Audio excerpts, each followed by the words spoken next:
programa Casa do Mr. Volpe hoje está aqui na Avenida Paulista, na casa de uma escritora, apresentadora de televisão. Ela tem o portal dela sobre médicos. Bom, vamos conhecer ela aqui? Vamos lá, vamos. Vem aqui, produção. Eu vou tocar a campainha aqui. Olha lá, vamos ver. Aí vocês vão descobrir quem que é. Isabel Vasconcelos! Tudo bom? Isabel Vasconcelos aqui, hoje no programa A Casa do Mr. Volpe.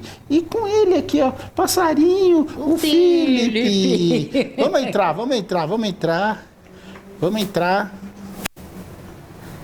aqui na casa da Isabel, ó. Essa aqui é a casa da Isabel Vasconcelos, no 20º andar aqui da Avenida Paulista. Tem uma vista maravilhosa e o programa Casa do Mr. Volpe hoje está aqui fazendo a visita para ela. Vamos sentar aqui, Isabel? Vamos lá. Que bom receber você com o microfone e câmera. Bom, a Isabel Vasconcelos é uma escritora que já tem vários livros. Trabalhei com ela, tive a honra e o prazer de trabalhar com ela na Rede Mulher de Televisão. Fiz inclusive 2 programas, né? No tempo que o irmão dela ainda estava ao vivo, né? O Alvan, né? Conta um pouquinho para eles, Bel. Do Alvan? Meu irmão foi um dos pioneiros da televisão brasileira, né? Ele tinha 14 anos quando a televisão inaugurou com o Chateaubriand, TV Tupi, em 1950. E lá para 52, 53 ele já estava fazendo curso de câmera e não sei o que na Tupi, e foi trabalhando lá e foi ficando, fez carreira e chegou a ser um dos braços direitos do Boni na Rede Globo. Sim. Um dos braços direitos, como era o Lafon, lembra o Lafon? Lembro, saudoso Lafon. Dos diretores de afiliadas. Então, o Alvan dirigiu afiliadas da Globo em Belo Horizonte, em Salvador. Em Salvador ele ficou 10 anos, né? E muitas afiliadas da Globo ele dirigiu. Depois, quando ele saiu da Globo, ele veio para a TV Gazeta. E ficou um bom tempo também, ficou também um bom tempo na TV Gazeta dirigindo a programação. E foi aí que o meu marido e eu, o Caetano e eu, pusemos os nossos programas no ar. Qual foi o primeiro programa que você colocou? Junta Médica, porque o Alvan, no sábado de manhã, é o pior horário da televisão brasileira, já era. Isso eu estou falando de 1984, hoje, imagina. Continua sendo. Aí, em 1984, o Alvan pega um programa médico americano, legendado, e bota no ar, no sábado de manhã, para tapar buraco. Não tinha nada para pôr, colocou aquilo. O Ibope, pum, deu um pulo. Naquele tempo, não tinha médico na televisão. O CRM e o CFM não permitiam que o médico desse entrevista. Tinha toda uma polêmica, né? Não. E só os cirurgiões plásticos aqui iam para a televisão porque eles precisavam pegar clientela. E aí o CRM caçava eles, punha sanções, era um problema. E eles enfrentavam as sanções porque eles precisavam daquela divulgação. E o Alvan pôs aquele programa estrangeiro, o Ibope subiu, ele me chamou. Eu já trabalhava com médicos. Eu era redatora de agências de publicidade e eu trabalhava para grupos médicos que estavam começando. A Mil, por exemplo, que era desse tamanhinho, né? E aí ele me chamou lá, falou, você é capaz de produzir um programa médico? Eu falei, sou. Então, monta uma produtora com o teu marido e vamos em frente. E a gente montou, pegamos um sócio capitalista, entendeu? Alugamos um escritório aqui na Paulista, naquele prédio ali em frente, e acabamos vindo morar aqui, né? Na Paulista. A gente mudou para esse prédio em 1985. Uau, faz muito tempo, hein? Vai fazer 38 anos que eu moro aqui. Caramba. 38 anos. E eu falei uma vez, quando o prédio fez 50 anos, agora já tem 60 e tantos, o Estadão veio aqui fazer uma matéria. Me entrevistaram e eu falei para eles, eu só saio daqui morta. Então vai demorar ainda, Bel. Vai demorar não sei, ainda, né? vai demorar. Mas eu não saio mesmo, entendeu? Eu adoro esse prédio, eu adoro o jardim. A gente tem 72 árvores, 5.000 metros quadrados de jardim, plantas raras. Eu ando pelo jardim, fotografo tudo que é planta. Eu gosto de planta, né? Dá pra perceber. E assim vai, entendeu? E tudo isso começou com a Alvan, né? Quer dizer, você começou na televisão praticamente como junta médica, né? É, mas eu queria começar antes. Mas o Alvan não queria, O Alvan né? não queria, porque ele achava que televisão não era ambiente para a irmã dele, entendeu? Ele só me chamou para fazer televisão na hora que eu estava casada. Eu estava recém-casada, né? E antes disso, não. Eu queria fazer, ele não me levava, entendeu? Eu falava, Alvan, mas arruma uma coisa para fazer na televisão. Eu quero trabalhar na televisão, quero ser apresentadora. Pereré. Nada. Nunca me levou. E aí na Gazeta você ficou um bom tempo, né, Bel? Fiquei uns 5 anos, eu acho, na Gazeta, com esse programa... Junta Médica, tinha um outro chamado Papo e Repapo, que era cultura, era apresentado pelo Sinésio Júnior. Eu lembro, saudoso Sinésio. E depois aí eu fiz o meu programa feminista, que eu acho que além de ser o primeiro programa feminista da televisão brasileira, acho que foi o único, eu não conheço nenhum outro, que se intitule e que assuma que é um programa de luta pela mulher, né? Pela condição feminina. Então... E o Condição de Mulher ficou 14 anos no ar, né? Uau! Porque ele ficou na Gazeta, depois ele foi para a Record, da Record ele foi para a Rede Mulher e ficou no ar até virar Saúde Feminina, né? Ele virou Saúde Feminina porque eu juntei as duas coisas, a mulher e os médicos, né? Agora, Bel, como foi a sua ida para a Rede Mulher Televisão? Que era uma casa assim que eu participei da Rede Mulher Televisão e dá saudade até hoje. Não, né, foi Bel? muito engraçada a história da Rede Mulher. Porque os Montoro, a família Montoro, que não tem nada a ver com o ex-governador, é outra família, tinham essa rede Morada do Sol em Araraquara. Verdade. Era uma rede boa, com muitas emissoras em Bem outros estados, no interior, conhecida no interior, audiência boa, tudo. Só que eles tinham uma concessão de UHF em São Paulo, que era o Canal 42. E o governo deu um ultimato no Roberto Montoro. Falou, ou você usa o teu canal ou a gente vai caçar ele. Você tem que pôr no ar alguma coisa em São Paulo. Aí o Montoro e o Valdemar de Moraes, o nosso amigo, né? Ficou nosso amigo depois, ficou, né? De tanto quebra-pau, né, Bel? De tanto quebra-pau. O Valdemar de Moraes falou para ele, vamos fazer Rede Mulher de televisão, porque eles tinham tido a Rádio Mulher aqui em São Paulo. Sim. E a Rádio Mulher com grandes nomes femininos. Hebe, Cidinha Campos, Clarice Amaral. Você sabe que eu participei do programa Clarice Amaral. Olha só, eu participei do programa Clarice Amaral fazendo fofoca no... Clarice Amaral em desfile, chamava, né? Aí quando ela saiu, virou Mulheres em Desfile, né? E é o Mulheres que está no ar até hoje, verdade. Né? Então, você vê, e aí onde é que eu... nos Montoro. Aí eles montaram uma Rede Mulher e o Alvan, o Valdemar chamou o Alvan, perguntou se ele tinha alguma coisa, tal. Bom, e lá fomos nós.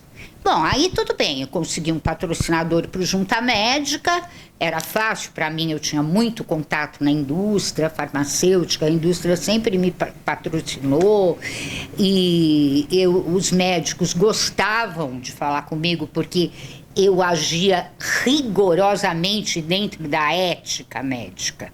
Até porque quando eu comecei, o Conselho Federal de Medicina estava na minha orelha, dizendo que o que eu estava fazendo era ilegal para eles, ilegal entre aspas, né? Hoje todo mundo quer aparecer. Hoje médico, se giro dá, tem um monte de médicos, mas naquele tempo não tinha.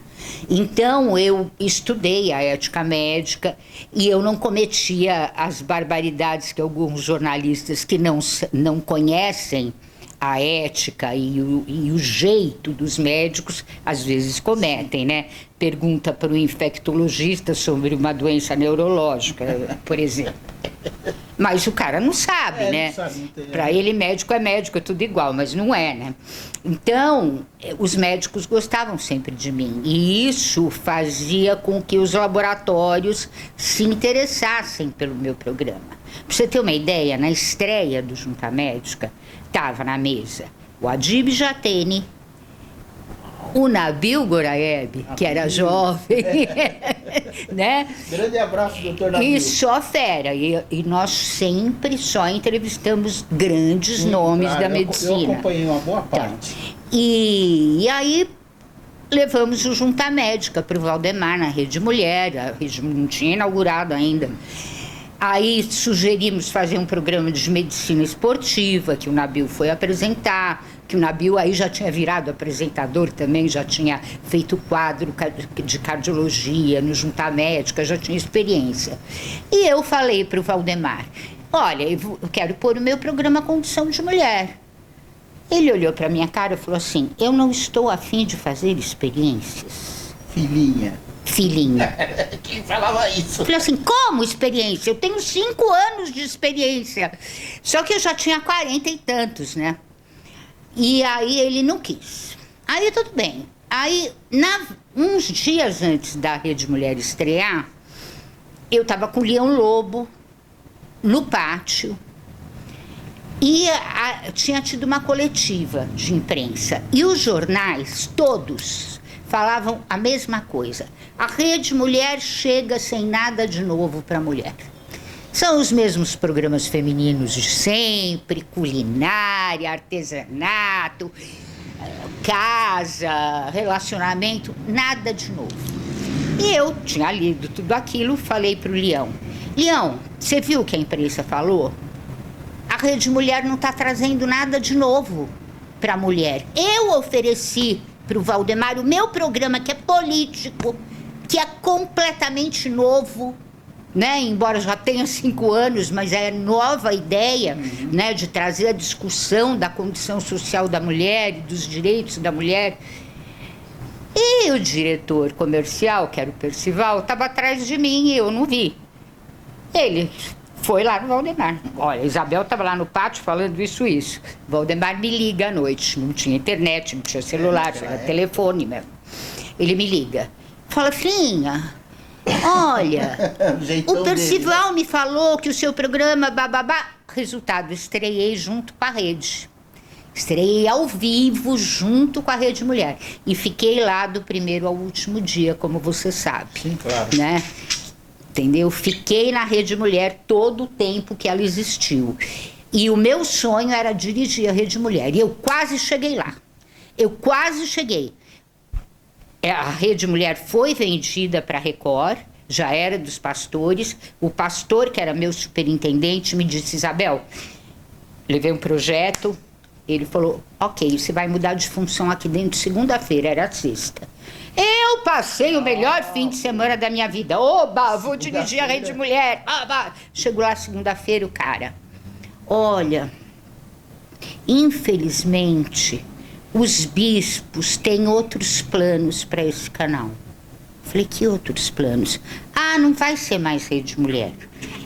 Ou eles vão fazer um canal de esportes, ou vão fazer um canal de notícias. E realmente fizeram um Record News. E eu perdi a chance de tocar aquela Rede Mulher que eu tanto amava. Aliás, que todos nós amávamos. Claro, que era um lugar maravilhoso para se trabalhar. Tanto na época dos Montoro, quanto na época dos pastores da Universal. Apesar que eu sou mais da época do Montoro. Eu também, mas não foi ruim na época dos pastores. E a Rede Mulher tinha grandes nomes, tinha o Rony, tinha a Sula Miranda, tinha gente da época. Aliás, eu participei do programa Você participou do Rony, você tinha quadro no meu programa Saúde Feminina, você teve quadro no meu programa Só para Mulheres, né? Conta um pouquinho desse programa Só para Mulher. Esse programa era um programa diário, então exigia muito de produção, né, Bel? Mas Condição de Mulher também era diário. Então. E aí, junto com Condição de Mulher, o Valdemar chamou o Alvan e eu para fazer o Só para Mulheres. Mas o que ele queria era derrubar a gente. Ei, Valdemar. Valdemar era raposa velha. Ele virou nosso amigo, meu, do Caetano. Vinha aqui nas festas? Vinha nas festas, e eu adorava ele, mas eu sofri na mão dele. Ele fez aquilo para dizer que nós não conseguiríamos. Então, o Alvan vira para mim e fala assim, olha, vamos fazer o seguinte, para a gente não se matar, ele não deu produtor, não deu ninguém pra gente, era eu e o Alvan. Sim. Aí ele falou, para a gente não se matar, vamos fazer todo dia o programa, tinha 2 horas por dia, mas todos os dias quadros fixos. Então, segunda-feira a gente faz um quadro fixo de saúde, outro de direito, a gente faz um quadro fixo, sei lá, de literatura, do que você quiser. Vamos chamar as pessoas e vamos convidar o Volpe. Aí eu olhei, ele era seu amigo. Nós dois não éramos amigos. Mal, a gente se cumprimentava. Oi, tudo bem? Só que você já tinha ficado amigo do Alvan. Sim. Aí eu falei, o Volpe? O Volpe é apresentador e o Alvan e ele é ótimo. Você vai ver ele no ar, ele é muito bom.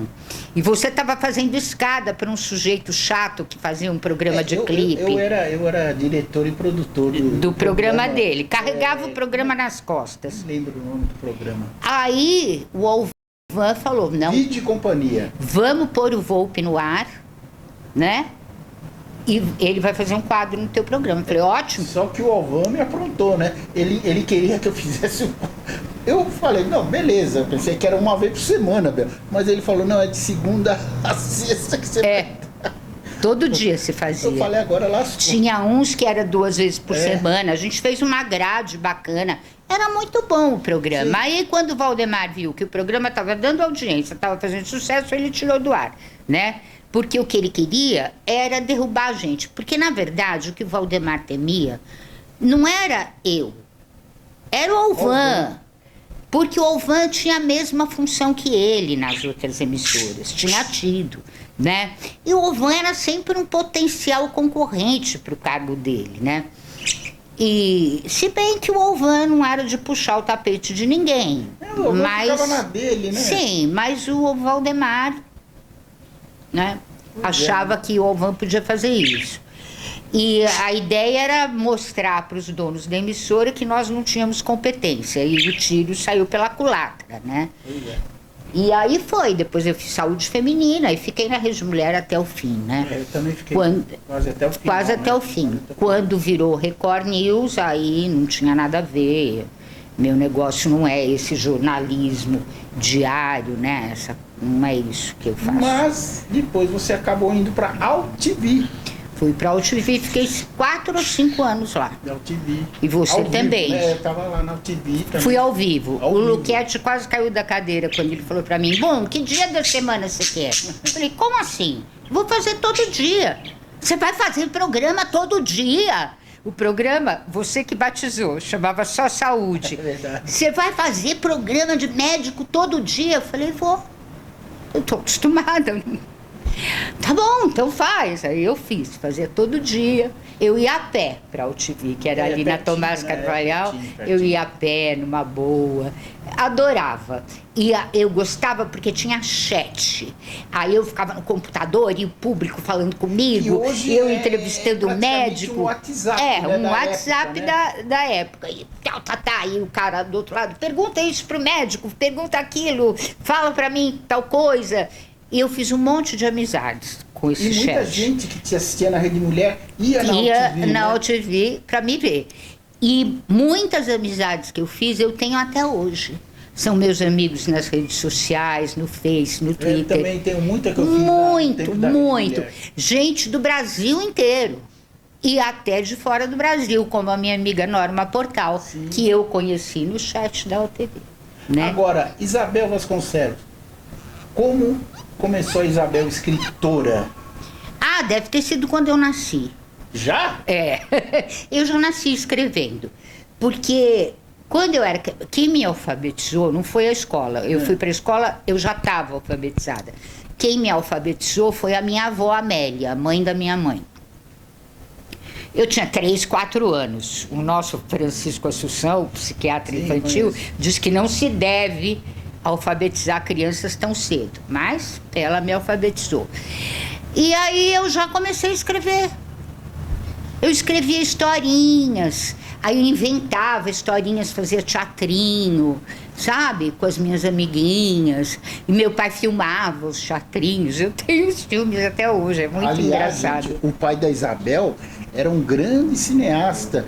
Ele, ó, tá vendo aquelas máquinas lá, ó? Tem muita coisa daquela época, né, Bel? Tem.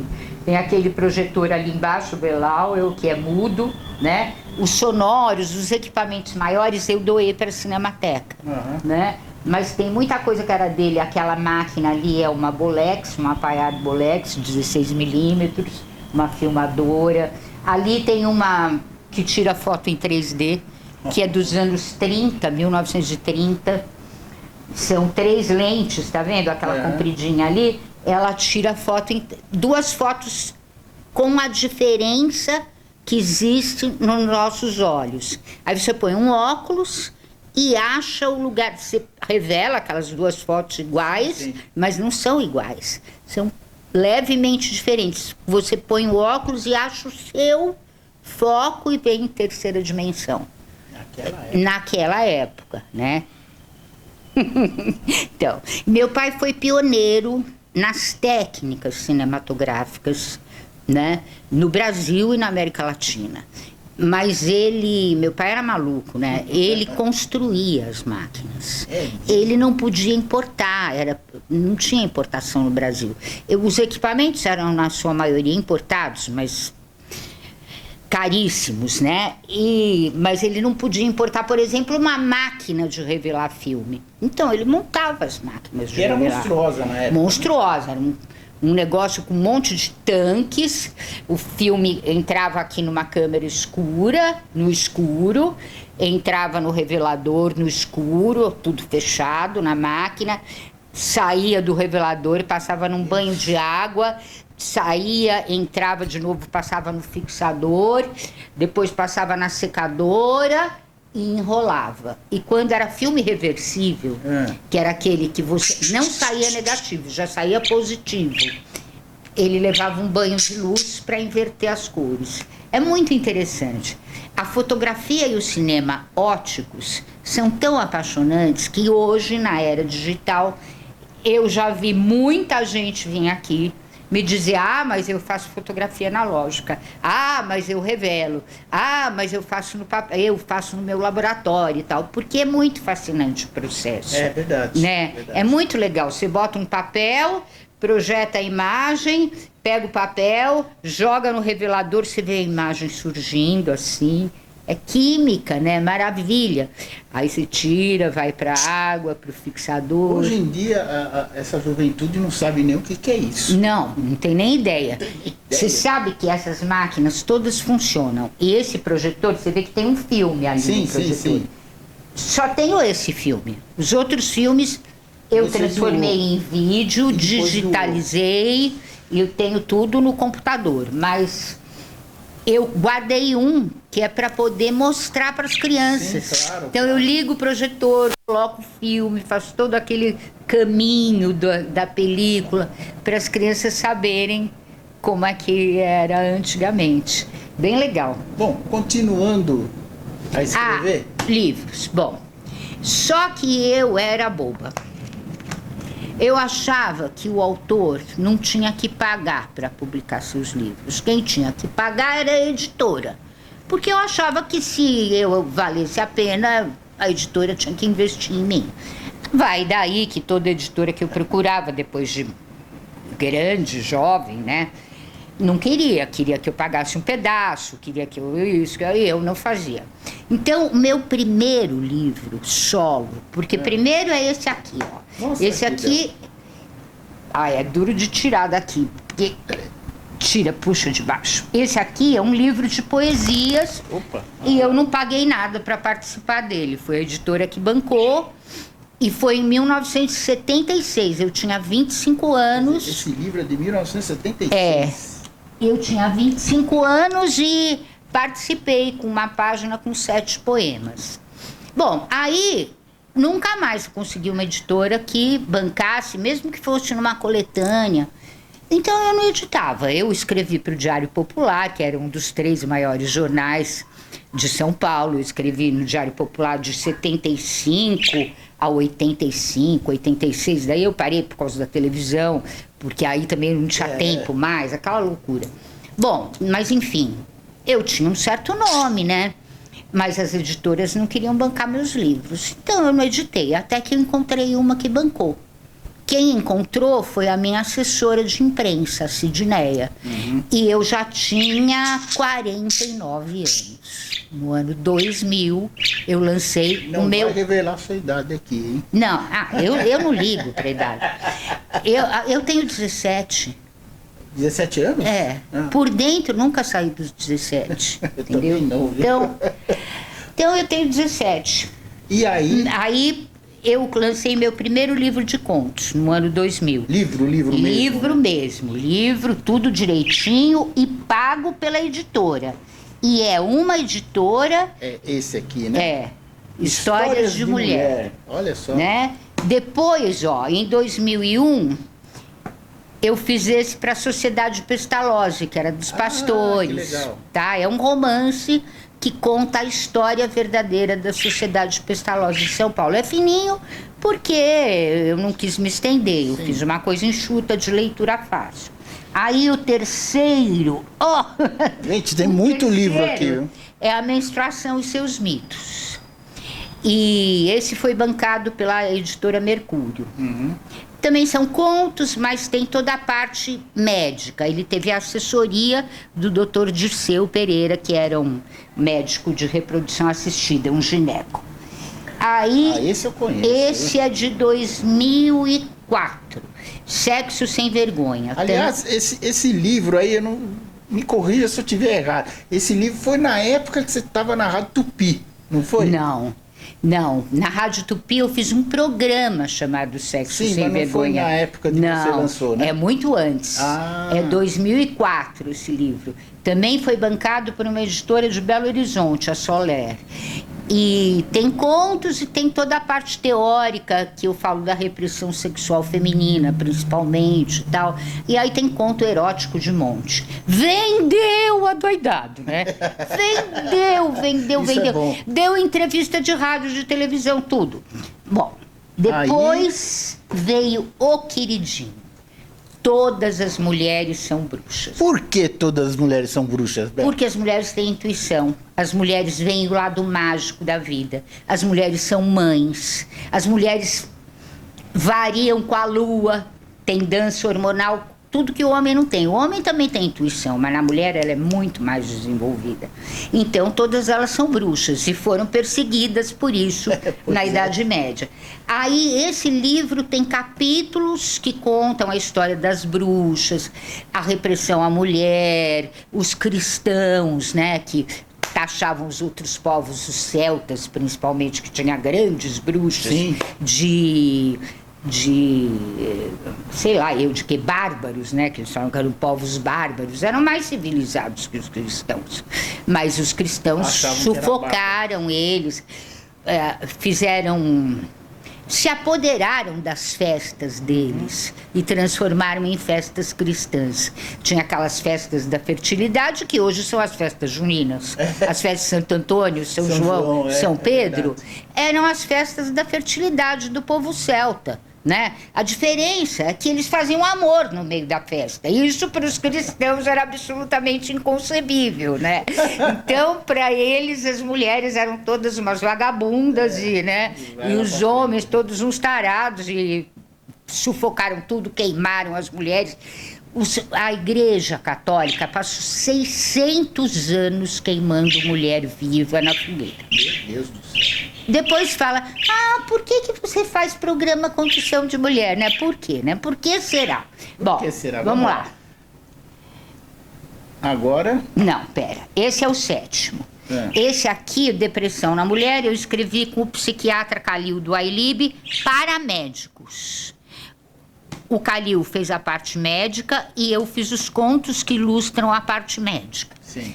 Mas foi distribuído, foi pago por um laboratório, o White, que não existe mais, e foi distribuído para todos os ginecologistas do Brasil, para eles entenderem o processo da doença depressão no corpo da mulher. Agora, esse tem tudo a ver no lugar que a gente está aqui hoje, né, Bel? Conta. Esse é o primeiro fantasma da Paulista.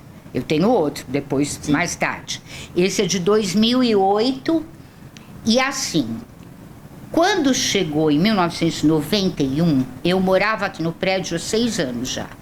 E eu me meti na comissão, lá no Clube Holmes, que ia organizar a festa do centenário da Avenida Paulista. Muito bem, lá eu conheci as netas do criador da Avenida Paulista, que para mim, como para muita gente até hoje, não passava de um homem de rua, Joaquim Eugênio de Lima. Eu não sabia que ele tinha sido urbanista, que tinha planejado essa avenida, que tinha aterrado ali no MASP, né, em cima, onde depois se cavou o túnel 9 de julho, Sim. né, para fazer uma via plana. Eu não sabia nada disso. Mas eu fiquei sabendo a história toda dele e elas, as bisnetas dele, me deram um livro sobre a história dele. Um livro que tinha 500 exemplares. Elas xerocaram para mim, me deram. Eu li e eu fiquei completamente apaixonada pelo cara, né? É claro que eu era apaixonada pelo Caetano, meu marido, mas teoricamente, né? Sim, sim. Eu fiquei apaixonada por ele porque ele era um cara que estava milênios na frente do tempo dele. Ele tinha um jornal chamado O Ônibus. E ele escrevia coisas que, se você publicasse hoje, estava valendo. De tão modernas, sabe, coisas sobre política. Enfim, o cara era um gênio e fez a Avenida Paulista. Só que ele inaugurou, ó, essa foto é inteira, assim, ó. É uma foto do Gensler, um fotógrafo famoso no começo do século. E ele inaugurou a Avenida Paulista dia 8 de dezembro de 1891. E morreu. Ele inaugurou? Não, morreu 5 anos depois. Morreu jovem, ele tinha 56 anos quando ele morreu.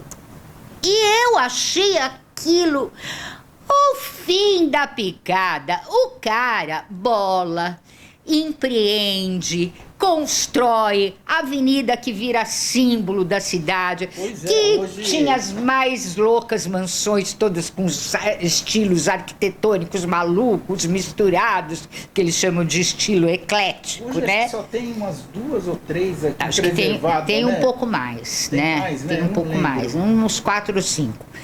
Mas depois as mansões vieram abaixo para dar lugar aos prédios. Mas aí eu falei, como é que esse cara não viveu nem o suficiente para ver o sucesso dele? Porque quando ele morreu, a avenida era isso, umas 2, 3, 4 casas. Entendeu? Depois virou a rua mais chique, né? A avenida mais chique da cidade. Tudo que era novo rico, milionário, eu Na queria Paulista, né? morar na Paulista. Aliás, até hoje, né? Mais ou menos, né? Hoje já está bem desvalorizado, mas é né? bem comercial, Como, né? É comercial, É sim. comercial. Mas Pra morar, assim, pouca para morar, gente, né? muito pouco. Só tem 15 edifícios residenciais na Paulista, nesse montão, são 2,5 km de avenida. Bom, então o que eu fiz? Eu imaginei que o Joaquim Eugênio de Lima tinha virado um fantasma. E quem me deu essa ideia? O Alvan. Alvan. Aí eu comecei a escrever. Não, eu fiz um vídeo que era o olhar do fantasma do Joaquim Eugênio de Lima sobre a Paulista de 1991, 100 anos depois. Que é um vídeo de 4 minutos que ficou rolando aí nas telas, nos monitores, no dia da festa. Mas eu fiz na Helicon, que era produtora do Pedro Paulo Rattayer, que tinha sido ator na Vera Cruz, ele em outras produtoras, ele fez 17 filmes como ator, virou produtor e era cria do meu pai. Foi o meu pai que ensinou cinema para Pedro Paulo, entendeu? Olha. E eu fiz na produtora dele esse vídeo. sem um centavo. Eu não consegui patrocínio, não dava tempo.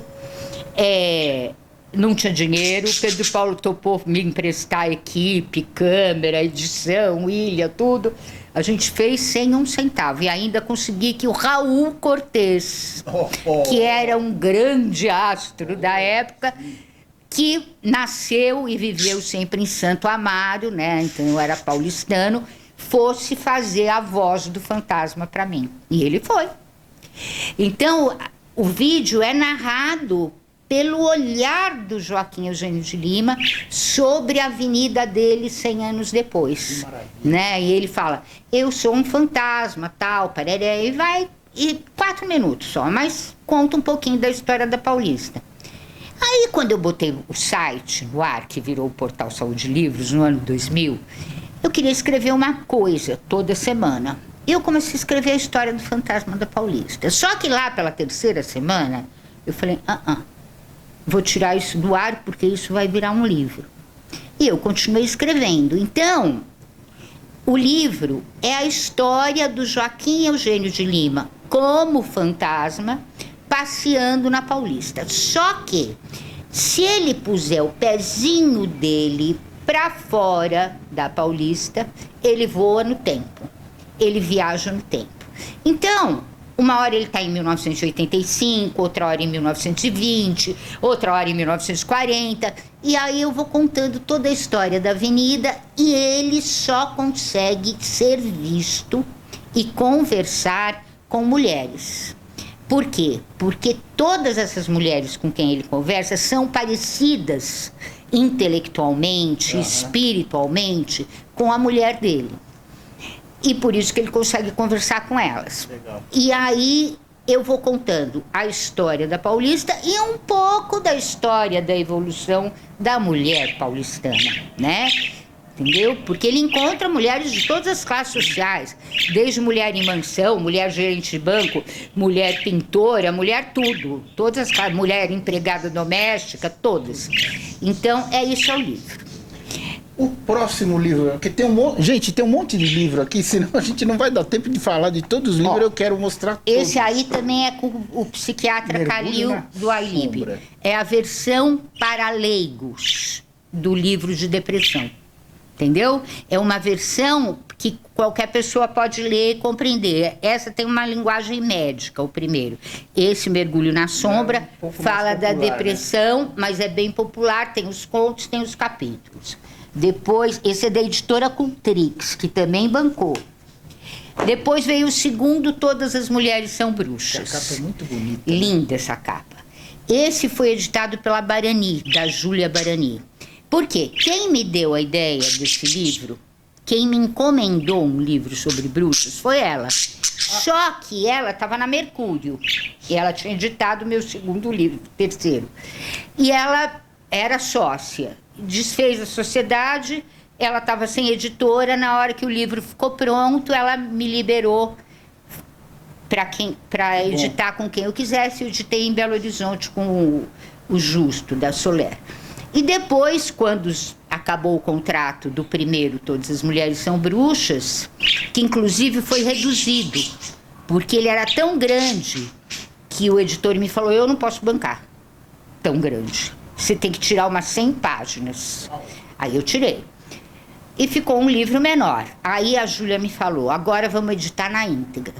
Com tudo e mais novas coisas que você quiser colocar. E a gente fez. Esse aqui é um calhamaço. Ele tem que pôr o óculos.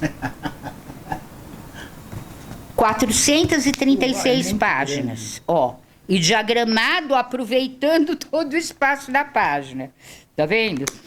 Então, o Todas as Mulheres São Bruxas, número 2, que é completo e tem novas coisas. Mas também é aquele esquema de capítulos que contam a história e contos que ilustram. O próximo... Esse também fez sucesso, viu? Esse vendeu para burro também. O próximo... isso aqui é muito legal. É o de Natal. Primeiro Chegam os Anjos. É que no Natal, primeiro chegam os anjos. Eu lembro que foi quando a gente foi no programa do Rony lançar esse livro, né? Fomos no Rony. Esse livro são todos os contos de Natal que eu escrevi desde 1991 até 2012. Porque todo ano eu sentava, eu gosto muito de Natal. Eu acho uma festa maravilhosa, eu não sou religiosa, mas eu sou cristã, eu acredito na filosofia pregada por Jesus Cristo.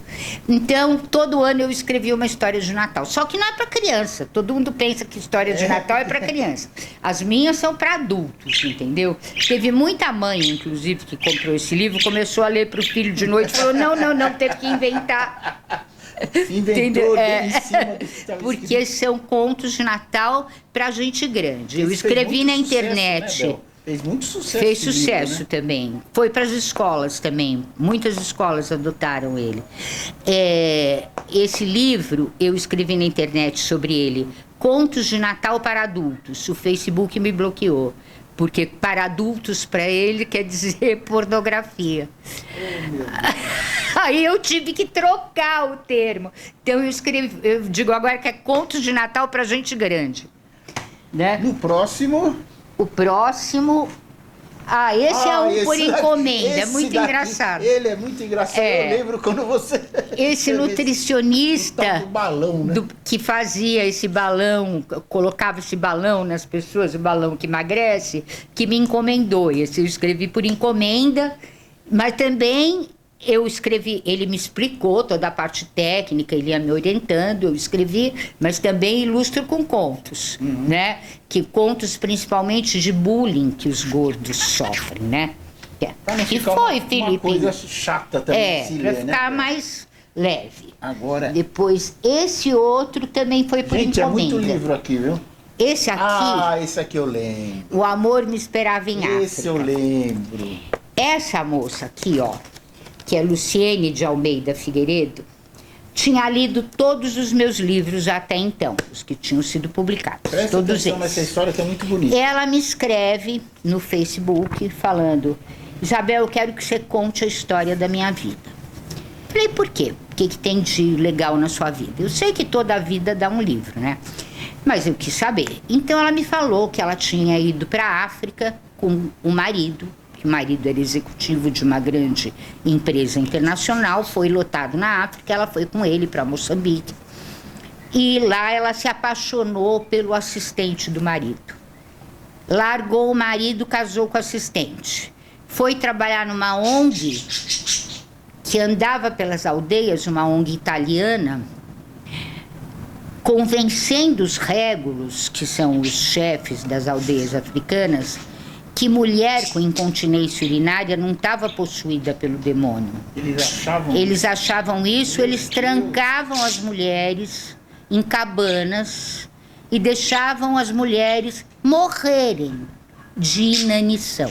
Meu Deus, que ignorância. Então essa ONG ia de aldeia em aldeia mostrando que incontinência urinária tinha cura, tinha solução, tinha cirurgia, tinha um monte de coisa, que era uma doença, nem é uma doença, é uma condição fisiológica, né? E aqui no Brasil, a Luciene tinha trabalhado, ela é psicóloga, ela tinha trabalhado com delegacia da mulher também, como psicóloga. Então eu achei a história muito bacana, e a história do amor dela por esse cara que era indiano, que você conheceu ele, né? Conheci. Ele veio aqui no lançamento do livro, o Nitim. Então, eu achei a história linda, comecei a escrever. Ela me contava pelo Facebook e eu escrevia. Eu inventei um país na África, troquei todos os nomes, todas as cidades, todas as situações. Inventei um país chamado... Como é que chama o país? Esqueci agora o nome do país. Inventei. Era uma mistura... Fiz uma mistura de um pouco da história de Angola, com um pouco da história de outros países africanos. Inventei um país, a cidade chama Cômbia, a cidade eu lembro o nome. E escrevi a história... ela com outro nome e tal, mudei tudo pra gente não ter problemas com outras pessoas. Muito bem. A gente levou 2 anos, porque ela não queria investir muito e eu cobrei para escrever, ela me pagava. E Ela não queria, não podia investir muito, a gente levou 2 anos. Muito bem, quando o livro ficou pronto, ela me escreveu dizendo, nossa, adorou, ficou super emocionada, que eu tinha conseguido transmitir a história dela sem, né, dedar ninguém, enfim, que ela estava super feliz e que ela viria ao Brasil com o marido e o filho, que ela já tinha um filhinho com ele, para o lançamento aqui na FENAC da Paulista, que não existe mais, infelizmente. Agora, gente, preste atenção agora nesse detalhe que ela vai falar. Pois é, isso foi numa quarta-feira, de setembro de 2017. Quando na segunda-feira eu começo meu trabalho no computador, como eu faço todos os dias, do portal, eu também entro no Facebook. E de repente eu vejo no Facebook o seguinte: descanse em paz, Luciene. Como assim? Como assim? Ela morreu. Ela morreu no domingo. E eu fiquei desesperada. Eu comecei a procurar todo mundo que eu conhecia, que conhecia ela, para ver notícias do quê. Né? Pereré. Comecei a falar com todo mundo. E aí, uma das primas dela me contou a história. Ela estava no carro com o marido e o filho no banco de trás, na cadeirinha, em Moçambique, indo para a casa dela. Veio um maluco de um bêbado, bateu em 5 carros de uma vez só e pegou ela aqui, ó, sem airbag, pela porta lateral. E ela morreu na hora. Volpe, eu chorei o dia inteiro. E se eu falo nisso, até hoje eu choro. Porque eu tinha aprendido a amar essa mulher, entendeu? De conviver com ela, de conhecer a história, de poder escrever a história. E ela vai embora assim. Eu nunca vi a Luciene pessoalmente. Não conheci. Tudo por internet. Aí a gente fez um lançamento que foi maravilhoso. A família dela é de São José do Rio Preto. Eles vieram todos para São Paulo. Você estava no lançamento. Você viu, depois vieram todos para cá. E veio o Nitin, que estava na... Onde ele estava? Ele não estava na Índia, ele estava em outro país. Veio. E a mãe dela, e foi uma coisa muito emocionante, né? Ela se emociona até hoje com essa história. Sem dúvida. Porque eu amava a Luciene, eu aprendi a amar essa mulher, entendeu? Ela é uma pessoa maravilhosa, ela foi uma heroína na vida, se aventurando lá pelas tribos loucas, no meio de um monte de feiticeiro, que a África é só feitiçaria. Eu aprendi muito sobre a África também com ela, né? Por causa da experiência dela e tudo. Então, esse livro é o meu queridinho. Eu adoro. Vamos no outro aí, que é muita emoção. O programa Casa do Mr. Volpe também é emoção. O Fantasma da Paulista, segunda edição. Olha a capa que linda, gente. Olha a capa que linda. Segunda edição ampliada. Porque a primeira é de 2008 e essa é de 2019. 11 anos depois. Aqui, essa tem fotos, ó. E eu escrevi novas histórias do fantasma que se passam depois de 2008, quando eu tinha escrito o primeiro livro, né? Mas quem me fez escrever e reeditar esse Fantasma da Paulista, sabe quem foi? Foi esse cara aqui, ó. Foi o Volpe. Não lembro. Você não lembra? Não lembro, velho. Foi assim. Eu sou culpado. A gente estava conversando aqui, num dia de gravação, e você falou para mim, você tem que ir vender esse livro Fantasma da Paulista lá no Camelódromo da Paulista. Eu lembro. Falei, mas eu não tenho um número suficiente de exemplares, eu tenho 3 ou 4. Aí eu fui procurar para ver se tinha para vender. Tinha um monte de sebo. Mas mesmo somando tudo, não dava 20 exemplares. Aí você falou para mim, fala com a Cris da sua editora. Ela edita para você. Eu falei, mas nós estamos em novembro. Eu queria fazer isso no dia 8 de dezembro, que é o aniversário da Paulista. Você falou, não, fala com a Cris. Eu falei, a Cris falou, eu topo, eu edito, eu consigo estar com o livro na mão até lá. Agora eu lembrei. E aí a gente fez o lançamento aqui embaixo, em plena calçada da Paulista. Foi muito legal. Você estava lá. Legal. Mas tudo começou com você. Eu sou culpado, gente. Aí tem esse. Esse aqui, ó, é um livro muito engraçado, porque ele é sobre o meu clube, onde eu passei minha infância Castelo, e lá em juventude. Interlagos, É, o Castelo Clube de Campo, lá na represa do Guarapiranga. Eu esquiava na represa, meu pai tinha barco e tal.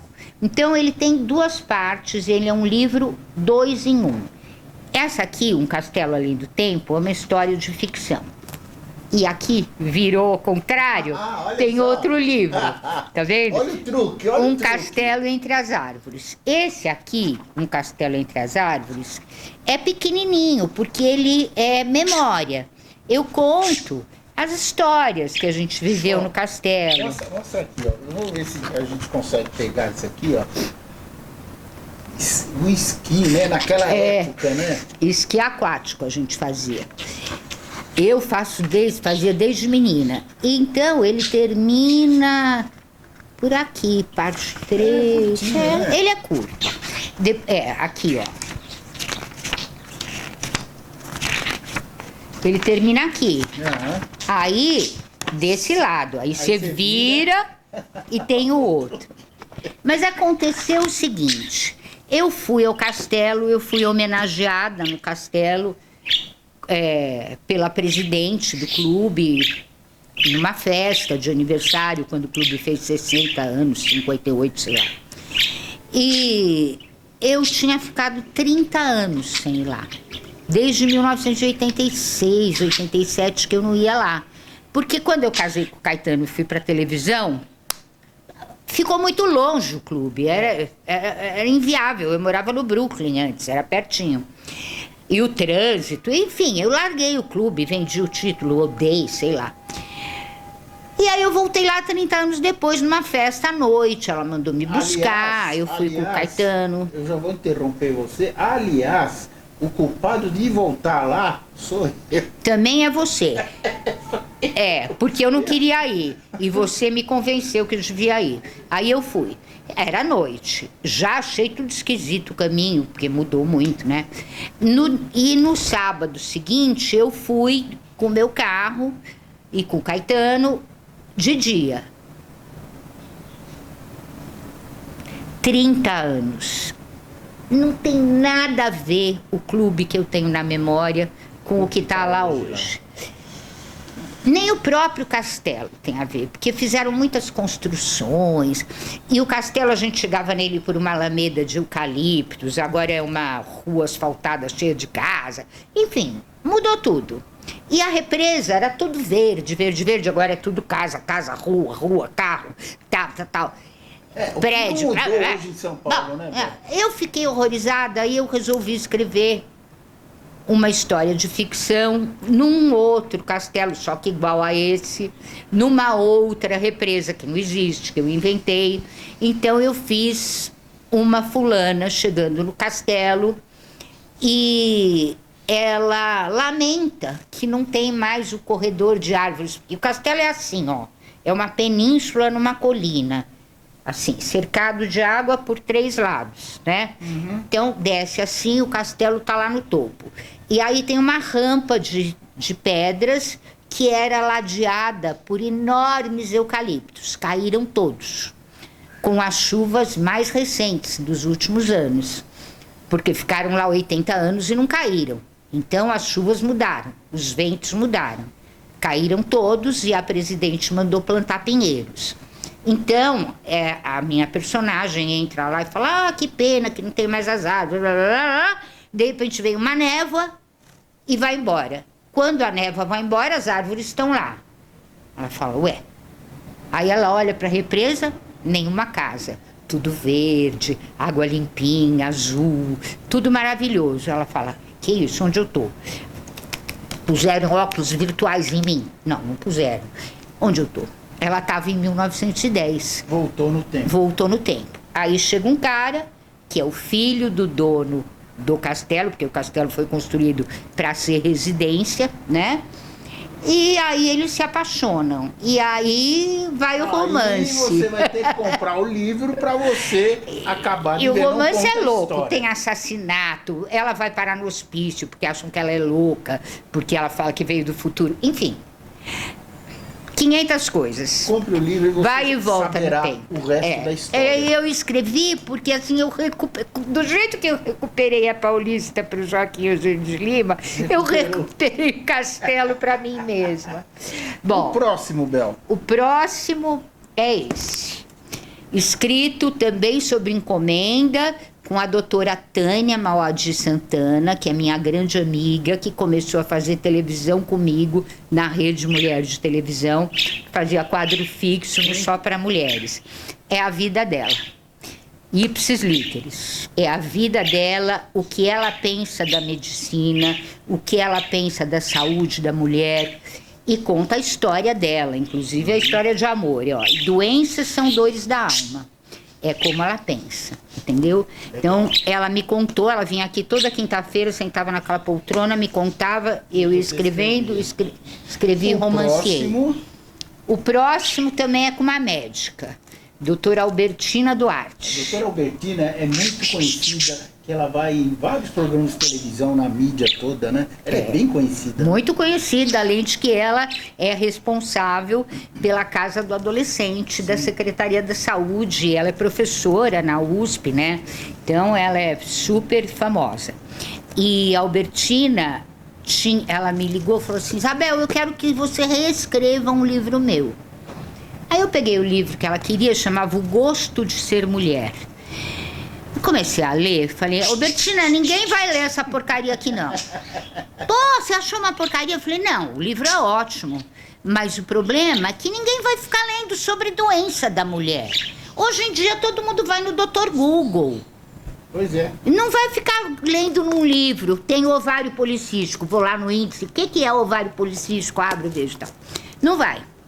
Então eu tenho uma proposta para você. Eu vou escrever um romance de 5 gerações de mulheres. A avó, a mãe, a filha, a neta e outro bebê que vai pintar. E vou escrever um romance, uma história, né, que envolve essas 5 gerações de mulheres, né, elas são as principais e tudo da vida delas e tal, e no meio do caminho cada uma vai passar por um problema de saúde. Pronto, já tá Pronto. contada aquela Aí história que ia ser chata, isso, né? que ia ser chata, já ficava uma coisa interessante. E aí o problema de saúde faz parte do romance. Tá no contexto da história, a pessoa lê e aprende muita coisa sobre a saúde feminina. Então a gente fez esse livro, Para Gostar de Ser Mulher. É muito louco também, eu adorei escrever esse livro, me diverti. Próximo agora, O próximo é Um Passado de Presente, O Capitão Rebelde de Apucarana. Para quem não lembra, em 1987, logo depois da abertura, o final da ditadura, um maluco de um capitão invadiu a prefeitura da cidade onde ele estava lotado, Apucarana, no Paraná. História real, gente. É história real. E invadiu a prefeitura para poder fazer um manifesto Sem citar nomes. pedindo aumento de soldo para os comandados dele. Porque o que acontecia? A inflação era mais ou menos 80% ao mês. 80% ao mês. Eu lembro disso. O Sarney assumiu o governo, o Tancredo morreu, o Sarney era o vice, assumiu, e não deu aumento para os militares de picuinha, entendeu? De picuinha, porque eles tinham governado o Brasil e o Sarney era contra. Quer dizer, uma coisa ridícula. O que tem o coitado do soldado, o cabo, a ver com isso? E o meu primo, que esse capitão é meu primo, ficou desesperado, deu a louca nele, ele sempre foi um sujeito de rompantes, invadiu lá com os soldados dele a prefeitura, fez uma declaração, saiu em todos os jornais do Brasil inteiro, nas televisões, da imprensa toda, todo mundo morrendo de medo que fosse outro golpe para voltar à ditadura militar. Mas não era ele bravo porque os soldados dele estavam passando fome, literalmente. Então, ele pagou caro por isso. Ele foi preso, a carreira dele não progrediu como deveria dentro do exército, ele sempre foi botado para escanteio. E é essa história que a gente conta, ele e eu, aqui nesse livro. Leiam esse livro, que esse livro é muito interessante. Tem muitas coisas legais aí que a gente não vai falar, mas você, lendo esse livro, você vai saber. E também tem a história pessoal dele, né? Um pouco da história dele, quem é ele e tudo. Então, esse aqui, esse é do ano passado. Todas as Mulheres São Bruxas, número 3. Olha a capa, que linda essa daí. Essa a Cris acertou nessa capa, né? Tudo show, né? É. Aqui é tudo, desde o castelo, não, desde o fantasma, do segundo fantasma até hoje é tudo show editora. Eu adorei a Cris e não largo ela. Adoro. Beijo pra você, Cris. E aí, esse aqui é completamente diferente dos outros dois. Ele foi escrito entre 2001, no final de 2001, não, o meio de 2001 e o final do ano. E foi editado em 2022. E são só contos. Mas esses contos são legais porque, na verdade, isso é quase um romance. Que eles são entrelaçados, entendeu? Não só na vida, como em outras vidas. As mesmas almas. Não só na Terra, como em outros planetas, entendeu? Então, é entrelaçado. Então, essa mulher que está no conto de 2000, que passa em 2020, de repente é uma escrava lá no Brasil colonial, a mesma alma que está lá em Capela. Enfim, é tudo entrelaçado. E ele é autoexplicativo. Você lendo, você entende por que todas as mulheres são bruxas. Agora, a gente vai mostrar um livro que eu tenho certeza que ela vai se emocionar também. Que é o livro mais recente dela. Pode mostrar, Isabel. Que eu lancei em novembro agora, né? No ano passado. No ano passado lançamos 2, né? No retrasado 3, um monte de livro.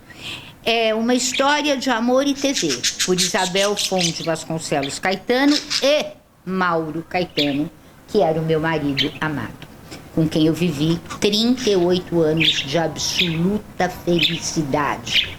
Um privilégio muito raro na vida. O Mauro Caetano era economista, mas quando eu conheci ele estava ferrado. Ele tinha morado no mundo inteiro como diretor de multinacionais. Ele já tinha 45 anos e ele tinha se engraçado com uma recepcionista de uma agência de publicidade e foi morar com ela. E aí, lá pelas tantas, ele perdeu o emprego dele. E no dia que ele perdeu o emprego e falou para ela, olha, eu perdi o emprego, ela chamou um caminhão, encostou na porta da casa deles, no Morumbi, e levou tudo. As obras de arte, os tapetes, levou tudo. Roupa, louça, roupa de cama, roupa de... tudo. Menos os livros. Os livros ficaram empilhados no chão da sala. E foi aí que uma amiga minha de infância... casou-se, ainda não tinha casado, mas estava namorando e acabou casando, com o melhor amigo dele, do Mauro Caetano. E um dia ela me liga, minha amiga, fala, olha, eu tenho um amigo ferrado, ele está sem emprego, perdeu tudo. A mulher, não contente de levar as coisas, ela estourou todos os cartões de crédito dele no shopping antes de viajar de volta para a terra dela. Levou o carro dentro do caminhão... Tudo, deixou ele endividado, desempregado. E o dinheiro que ele recebeu de fundo, um monte de coisa que você recebe, imagina o salário dele. Diretor de multinacional, controller, ele é economista pela USP e fez mestrado na Alemanha e doutorado, ao contrário, mestrado nos Estados Unidos, doutorado na Alemanha. O cara tinha um salário. O que ele recebeu não deu para pagar a conta que ela deixou para ele. Então ele estava ferrado. Aí a minha amiga me conta essa história, eu falo, pô, vai me apresentar um cara desse? Ferrado, desiludido, decepcionado, quebrado. Nessa época eu era freelancer e eu trabalhava no clube. Quando fazia sol, eu ia trabalhar no clube. Eu escrevia para o jornal, mas o jornal tinha muito censor. Então, que ainda era ditadura, né? Isso foi em 83. E os censores ficavam olhando por trás do ombro da gente o que a gente estava escrevendo aqui na máquina. E me enchia aquilo, me desesperava e eu comecei a ir escrever no clube. E para algumas agências que eu fazia freela, também eu ia escrever no clube, roteiro, enfim, tudo que eu fazia de publicidade.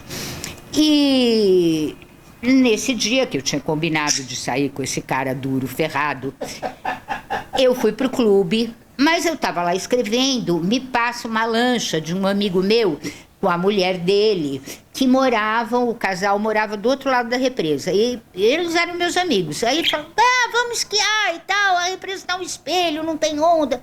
Falei, tá. Aí eu fui dirigir a lancha para ele esquiar, ele dirigiu para eu esquiar, ela, como toda mulher, não esquiava. Ela não esquiava, mas ficou com a gente o tempo todo, paramos na casa deles e tomamos um monte de uísque. Aí eles me levaram de volta pro clube. O Rodrigues, que era o barman, que me conhecia desde que eu era neném, quase criancinha, falou, você não vai dirigir desse jeito, você vai tomar um banho gelado, eu vou fazer um café duplo, você vai tomar o café e só depois eu deixo você sair com o seu carro. Você não vai, você tá bêbada, você não vai. Falei, tá bom. Aí fui, fiz sauna, sabe? Fui pra sauna, fiz uma sauna, tomei um banho frio, tal, melhorei, tomei um café desse tamanho que ele me fez. E aí fui embora pra casa, morta de cansada. Depois de tudo isso, tal, cheguei em casa, jantei, eu morava com meu pai e minha mãe de novo. Eu já tinha morado sozinha, mas eu tava morando com eles. Jantei e tal, e fui dormir. E esqueci que eu tinha que sair com o Durango lá. Aí, é muito engraçada essa história. Aí a Yara, minha amiga, me liga. São 10h30 da noite, a gente tá aqui te esperando, você não veio? Eu falei, eu tô dormindo, eu esqueci. Faz o seguinte, vem pra cá, que assim, enquanto vocês vêm, eu me arrumo. E eles foram. O Bolívar, que era o namorado dela, e o melhor amigo dele, que foi até morrer, que era o Mauro Caetano. E sentaram assim nos sofás, na casa dos meus pais, era um sobrado, eu estava me produzindo, fiquei pronta, eu desci a escada, filme de Hollywood. Eu desci a escada assim, olhei para aquele sujeito sentado no sofá, ele abriu um sorriso para mim. Mas um sorriso. Eu olhei para ele e falei, eu vou viver o resto da minha vida, ou da dele, com esse cara. Que loucura, né? Eu sabia que eu ia passar o resto da minha vida com ele. Naquele momento, naquele sorriso que ele me deu. E foi o que aconteceu, né? E foi exatamente o que aconteceu. Eu passei o resto da vida dele com ele. Eu não queria casar, porque naquele tempo, mulher casada não tinha direito nenhum. O seu marido podia vender suas propriedades, fazer o que quisesse com o seu dinheiro, e você não podia falar nada. Então e eu não queria casar. Então a gente veio viver juntos, a gente viveu juntos 25 anos, até o dia que ele ficou doente. Ele teve um probleminha de saúde, aí ele ficou com medo. E ele falou pra mim, ele era 13 anos mais velho que eu. Ele falou, Bel, se eu morrer, vai ser um quiprocó para você provar união estável. Isso é verdade. Então vamos pro cartório casar. Aí nós casamos, 25 anos, fazendo bodas de prata, nós casamos formalmente e vivemos juntos ainda mais 13 anos. Até ele morrer, até o final da vida dele. Ele ficou muito doente, você acompanhou, você é nosso amigo, você sempre frequentou nossa casa.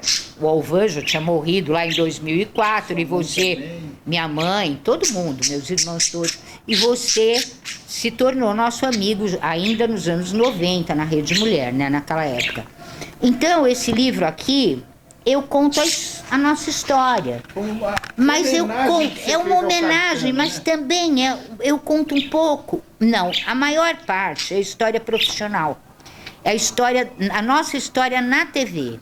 Que ele ficou comigo na TV há alguns anos. Depois ele foi para a Brahma, ele arrumou um bom emprego na Brahma, né? Foi dirigir lá a Associação dos Revendedores e pronto. E saiu da televisão. Mas... Mostra essa foto aqui para eles, aqui do Caetano. Aqui. Às vezes as pessoas... Essa aqui? Essa, é isso, ó. Esse é o Mauro Caetano. Ó. Então, mas ele, quando ele estava na televisão, ele fez coisas completamente novas. E ele não era um homem de comunicação, ele era economista, diretor de multinacional. Mas ele inovou também na comunicação. Para você ver que competência profissional vale para tudo, né? Exatamente. Entendeu? Então é sobre isso que eu falo. Só que o capítulo 2 é inteirinho escrito por ele.